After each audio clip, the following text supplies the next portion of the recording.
ang mga commercial, ang gagawin ko na lang dahil nakita ko kung nasa ng pera. Ang pera ay nasa gymnastics. Kondo, kotse, cash, lahat-lahat na. At doon ko bubuhayin ng aking pamilya. Katunayan, may kinuha ba kayong coach para sa akin? Gusto ko yung baguhan. Siyempre mahirap yun, hindi naman pwedeng sabak agad. May coach ba tayo dyan? Sinong coach nandyan?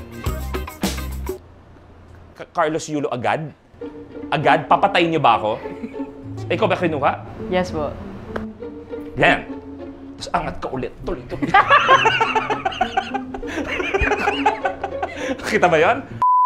Eto na, napaka-espesyal ng Luis Listens natin ngayon. Isang karangalan na makasama siya, isang karangalan na makausap siya, at isang karangalan maging Pilipino din dahil sa kanya. Two-time Olympic gold medalist sa Luis Listens. Palakpakan natin, Carlos Yulo! Magandang buhay po. At dahil gymnast ang kausap ko, nararapat lang na gymnast din ang kausap mo.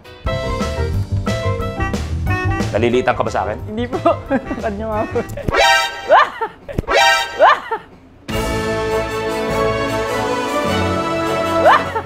Pasado? 0.5 po.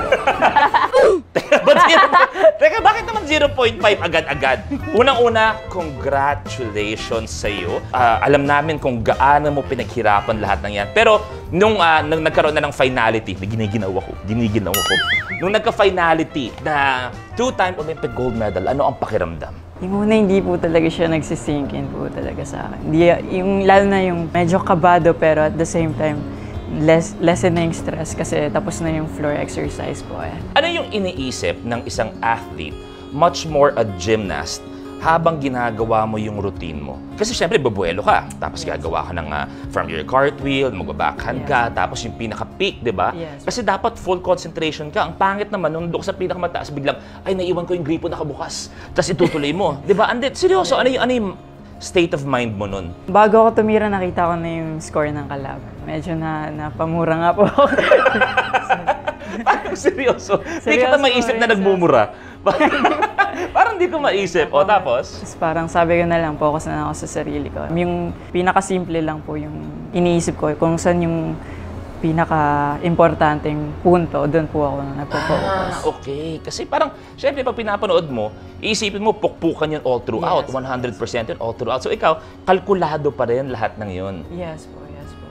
Tapos yung pinaka-last flip na ginawa mo, yung nag-trending na landing mo. Yes. Nung nag-landing ka at nakita mong stable yung landing mo, first thing na naisip mo, ano? Right finish! So walang ano yun eh, walang forward, walang back, kasi back, kagat. No? Ano yung naisip mo nun? Nagawa ko po, parang gano'n. Nagulat na lang din po ako pagka-landing ko, sobrang straight po ako. Like, nagawa ko. Kita niyo? Yan. lahat po ng kaba, lahat. Carl, parang iba yung pinakita mo ngayon lang, ha? Yan. Kasi iba yung pagka-gymnast mo na, iba yung, medyo kung saan napupunta ang usapan natin, Carlos. Maraming bata ang nanonood, ha? Fairness, napamura natin ang Olympic gold medalist. Balikan naman natin, paano ba nagsimula ang lahat sa'yo as a gymnast? Nagsimula po kami sa, alam niyo po yung Manila Zoo po. Yung tapat po na. Pupunta ba tayo ngayon? Hindi po. Akala ko niyaya mo ako eh. Oo. Kami tapat po ng playground po kasi yung dati. And then, dinadala po kami ng lolo ko po doon dati. And uso po kasi nun yung breakdancing po kasi. And doon po kami nahilig na, hindi yung sa sayo kami nahilig actually, sa tricks. Stance po. Yan.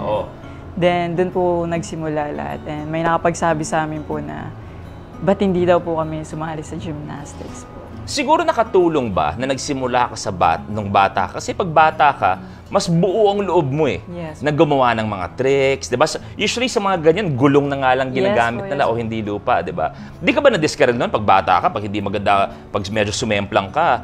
Hindi, okay na ako. Iba naman ang trip kong sport, iba naman. Gusto ko po matuto kasi that time po eh. Talaga yung mahihirap na tricks po eh. Kaya try lang ng try. Medyo marami na nga rin po ang bukol dati. Normal nga, oo. Tapos ano nagpasabi sa'yo na, teka, medyo gusto kong seryosohin yung gymnastics na talaga? Nung nakapasok na po kami sa gymnastics, 2007 po ako pumasok ng gymnastics. And na pagtanto ko po na gusto ko talaga mag-gymnastics noong 2012 po. Nung nakapanood po ako ng London Olympics po. Okay. Doon po ako talaga nagsimulang mangarap po. Bakit? Ano yung meron? Ano yung nakita mo sa London Olympics na, wow, may nararamdaman ako for this sport? Pangalan niya po, Kohei Uchimura po. Siya yung naging idol ko po. Sa Japan. Teka, dito yun, di ba? Di ba? Kasama ko pa yun dati. Bumibili pa kami ng mga soft drinks sa supot eh. From Japan team po siya. And sobrang galing niya po sa all around. Sobrang hirap po kasi ng ginagawa niya. Pero sobrang ganda ng execution niya. Kasi madalang po yung ganun na gymnast po. Kasi sobrang hirap na difficulty, mahirap ng pagandahin po yung movement po. So doon ko po siya talaga naging idol po. Nung nagsisimula ka, sabi mo at a very young age, from tricking, di ba? Tricking to stunts, tapos nag-gymnastics talaga. Ano yung ano yung pinaka-worst injury mo nun? Sprain, bale, wala pa. Kasi normal yan eh. May mga fracture. Nagsisimula po, wala naman po. Puro bukol po sa ulo ang nakuha ko. Ano yung pinakamatinding tama mo, naalala mo? Kung ano yung ginawa mong trick? Na medyo napaisip ka kung tama pa mga desisyon mo sa buhay? Wala naman po.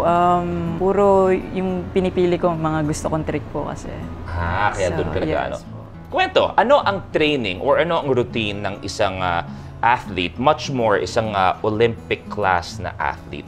Training po sa umaga, tsaka sa hapon po yung meron po ako. So, bago po yun. Like, dati hindi po kasi ako nagbe-breakfast po talaga. Okay. Pero, nung kumuha po ako ng nutritionist, kinailangan ko po pala. Okay. And then... Start tayo. Gising ng mga anong oras? Mga 9 po kasi start ng training ko. Okay, so 7 gising po. Alis po ako mga 7:30. Kasi ano pa po kayo, from Alabang po eh. Malayo-layo na biyahe. To Intramuros po eh. Minsan nalilate pa rin kasi medyo traffic po eh. And then 9 to 12 po yung 3 aparatos na training. Tuloy-tuloy lang yun. Tapos 2 oras na pahinga. Tapos 2 to 5 po ulit. 3 aparatos po ulit na practice po. And ang nakikita ko is, it's pretty obvious na very physically demanding ang any sport, much more ang gymnastics. Tapos dagdagan mo pa, sabi ko, ang gymnastics, hindi biro ang mental strain na nangyayari dyan. At I'm sure napapagod ka. Yes, I'm sure napapagod ang katawan mo, I'm sure napapagod ang isip mo. Pag tinatamaan ka lahat ng yun, ano ginagawa mo? Nagsishow up lang po talaga eh. Punta lang po talaga eh. Kahit wala akong gagawin. Kahit tinatamad po ako, kahit masakit yung katawan ko, punta lang po sa gym. And then, pag nandun na po ako kasi, hindi din ako mapakali. Gagalaw din po ako. Pero balita ako din, baga ikaw gumagawa ka ng way na ang Sundays mo para sa'yo talaga. Yes po. Gumagawa ka talaga. Ano, does it have to be Sunday talaga or basta one day a week? Sunday po talaga. Ayun po ang refreshment po and time para sa sarili din po. Ano pakiramdam nung unang-una mong international competition? Kasi syempre, nung young athlete ka, naikot mo na yung buong Pilipinas, lahat ng mga palarong pambansa, mga ganyan-ganyan. Pero yung first time na ang kalaban mo na buong mundo, ano pakiramdam nun? Ayun din po yung pinakaisa sa naging memorable ko. 2016 po, ayun na, mga nakalaban ko ng mga Japan, China, tapos may US na rin po, Canada. Doon po talaga, like, feeling ko nakasabay ako that time. And sobrang kaba po yung nararamdaman ko that time. Kasi puro palarong pambansa lang po ako eh. Palarong pambansa, Milo Little Olympics po, yung mga ganun. Tsaka 2 aparatos lang sa palarong pambansa po eh. Pero doon, nung 2016, ano na po eh, 6 na aparatos po yung nilaro ko. May kaibigan ako actually, madami siyang aparatos, tapos na-raid, ayun, nakakulong siya ngayon. Ibang aparatos. Ibang aparatos. Namimiss na namin siya eh. Doon siya nadali. Pero nung, anong pakiramdam, nung nag-celebrate na ang buong Pilipinas para sa'yo, and alam mo before kasi may following ka na rin naman talaga. Diba? Lahat humahanga sa galing mo bilang isang gymnast.